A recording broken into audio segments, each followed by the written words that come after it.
Gravity Rush was released on the PlayStation Vita in 2012 and is regarded as one of the better games on the platform. It has a unique art style and gameplay mechanics which make it pretty appealing for the Vita. In 2015, Gravity Rush Remastered was released for the PlayStation 4, and by 2017, physical copies of the game were incredibly difficult to find, and the value was anywhere between $70 at its lowest and $145 at its highest. But now the prices dropped back down to $80 according to PriceCharting.com. So why?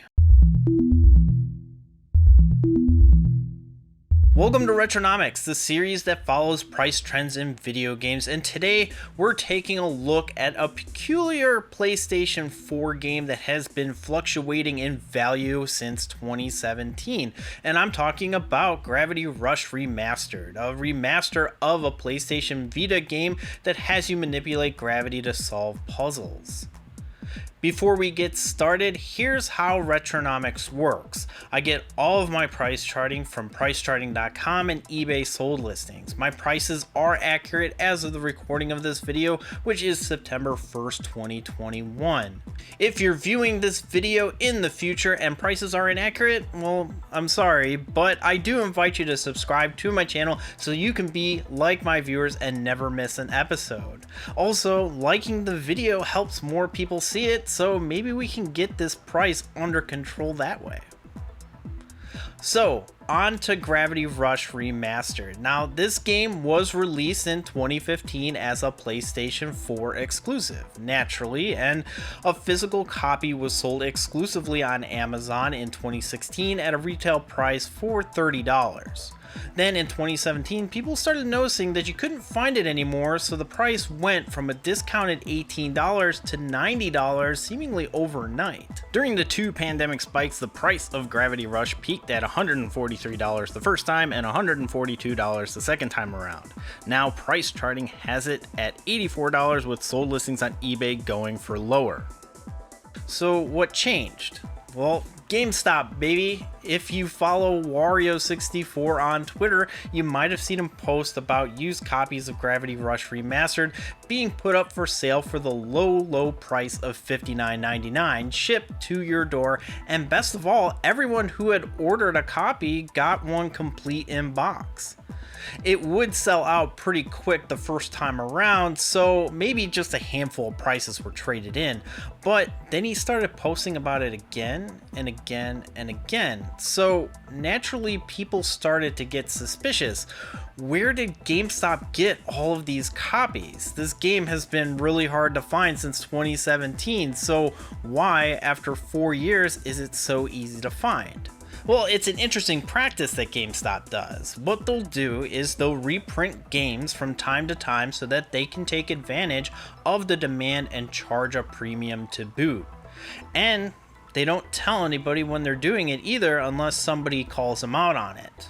All of these copies are officially licensed, and I tried to track all of the times that they have done this, but it looks like the first time that they did this was when they reprinted Fatal Frame 1, 2, and 3 for the PlayStation 2 back in 2011. You can actually still buy new copies of these variants on eBay. But the most egregious examples of this are during the Wii era. Metroid Prime Trilogy and Xenoblade Chronicles were reprinted, and the Metroid Prime Trilogy was easy to distinguish because the original release came in a steelbook and the GameStop reprint came in a traditional white case. But the Xenoblade Chronicles reprint was harder to distinguish to the casual collector. The original came in the white Wii case, and so did the reprint. And outside you couldn't really tell the difference, but what the difference was that the inner artwork of the original was missing from the reprint. Now, I don't mind reprints if they're official. The more games that are out in the wild mean that the chances of me finding quality games without breaking the bank are pretty good. But GameStop didn't sell them at MSRP brand new. They opened up the copies and then sold them for slightly less than what they were going for on eBay. Metroid Prime Trilogy was around $80 when they first started printing them, and then Xenoblade Chronicles was $90 at its peak. Yikes. So what's the difference with the Gravity Rush Remastered reprint? As far as I can tell, nothing. It's a one-to-one reprint. I spoke with Dongled on Twitter, who has an original copy, and he gave me the pictures of his, and I really can't tell the difference. The reversible artwork is the same, the copies are both copyrighted 2016, and the only thing that would remotely indicate that this copy is a reprint is this R on the sticker that came from the back, which is removable, by the way. And I haven't bought anything from GameStop recently, so I'm really not sure if this is a common practice or not. The cool thing is that GameStop is selling their copies for $60 instead of something higher like they did with Xenoblade Chronicles and Metroid Prime Trilogy. That's what I would say if they were still selling it for $60, but as of the recording of this video, they're selling it for $70. Still less than what it's going for on eBay. But is it a reprint? I would say so. Again, it's speculation at this point, but GameStop doesn't announce when they reprint these games, so we can only assume that after 4 years of this game being incredibly hard to find, that this is in fact a reprint instead of GameStop just finding copies in a warehouse somewhere and then selling them at a premium. And it is a premium. The original MSRP for Gravity Rush Remastered was $29.99, and because GameStop can price their used copies for whatever they want, Gravity Rush Remastered just so happens to be used and in pretty good condition, if I do say so myself. The disc isn't scratched, the dust jacket on the case feels smooth, and there aren't any used stickers on the front of the case. There's only one on the back. So what happens to Gravity Rush Remastered's value going forward? Well, I expect to see price charting's price get closer to $70 as time goes on.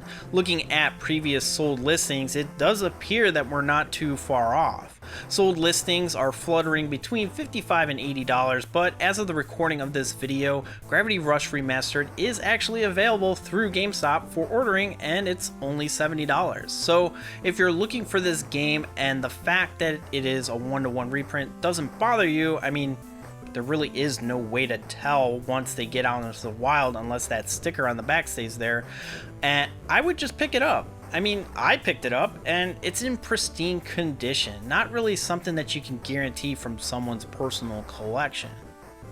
As far as the future price prediction, like I said, the allure of this being rare is about to be shattered, so I wouldn't go out buying 50 copies thinking that you're going to be able to flip them when the PlayStation 7 or whatever comes out in the next decade or so.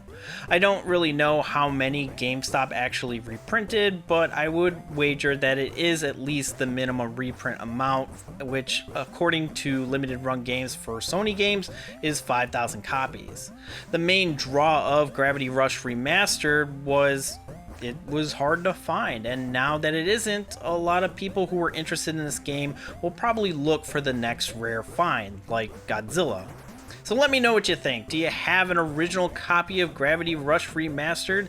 What do you think now that there are more copies available? Let me know in those comments below. I hope you like this version of Retronomics. I typically take a lot of games and then forecast them, but Gravity Rush Remastered was an interesting case that we got to see the price drop in real time, and I plan to make more focused videos like this one in the future. So if you have any game suggestions, leave them below for me to check out.